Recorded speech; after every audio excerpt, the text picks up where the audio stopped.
Welcome back to 97.1 The Ticket. I'm Peter here with McGuire and Anthony, and today we'll be talking about the biggest risers and fallers.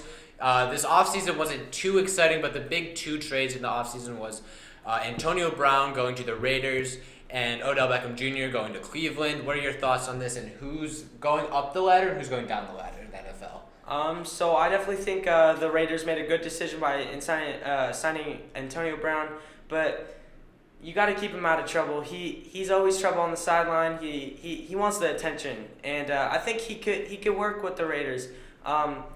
Derek Carr, he's the kind of QB who can be elite without all the attention. I think it might work. The fall, Jacksonville Jaguars, they've been on the fall for a little while now. They're kind of just slowly getting worse.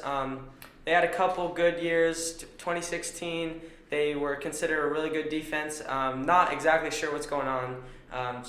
Pretty sure just stuff inside the organization, but that's my prediction. It seems very typical with Jacksonville. They never really seem to put their head on right, essentially, in my opinion. But for you, what are your biggest risers and fallers here? I like the signing of the Raiders with Antonio Brown. I think if he can stay healthy and if Derek Carr can go back to his 2016 season and kind of relive that statistically, it could work very well. Obviously, they did trade Khalil Mack last year, so that definitely sent them down a little bit.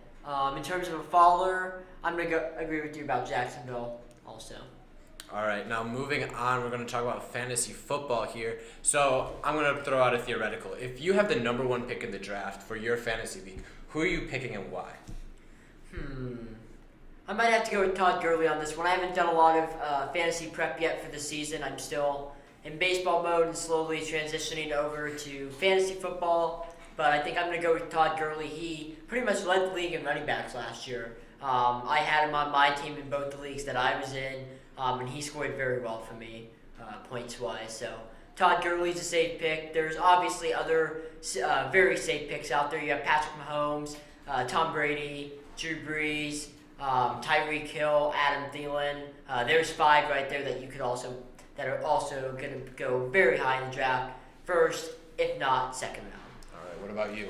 I'm gonna have to go with a running back of some sort. Probably the Saints running back Alvin Kamara or Todd Gurley. Just people who put up points, run the ball a lot. That's where the points are in that league. And quarterback maybe depends on what it's looking like on draft day, what my competition is.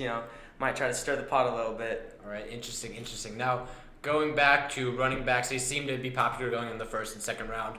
And there's a big running back right now who's holding out with his contract. Ezekiel Elliott is holding out with the Cowboys. Does this affect the way you look at him? And if he's still on the board, do you take that risk or no?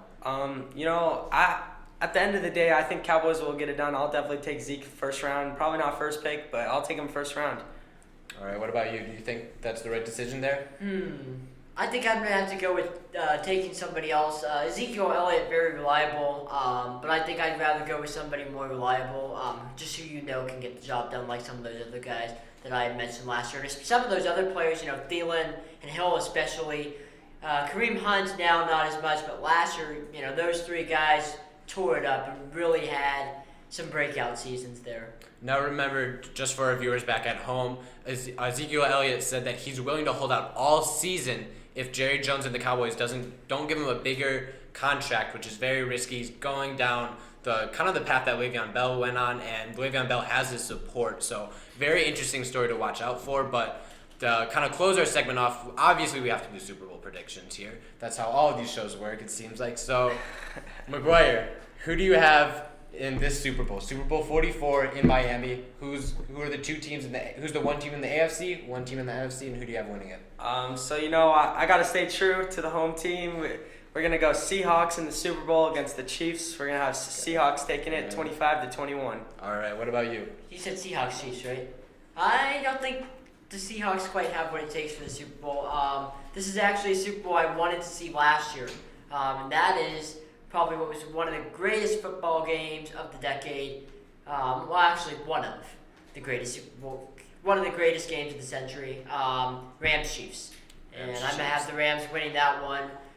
If the Patriots slide in, it's not going to surprise me. They make it in. They almost always try to find a way to make it in. In the last 5 years, we've had 1, maybe 2 Super Bowls that he hasn't been in it. That Tom Brady and his Patriots have not been in it. So it would not surprise me at all.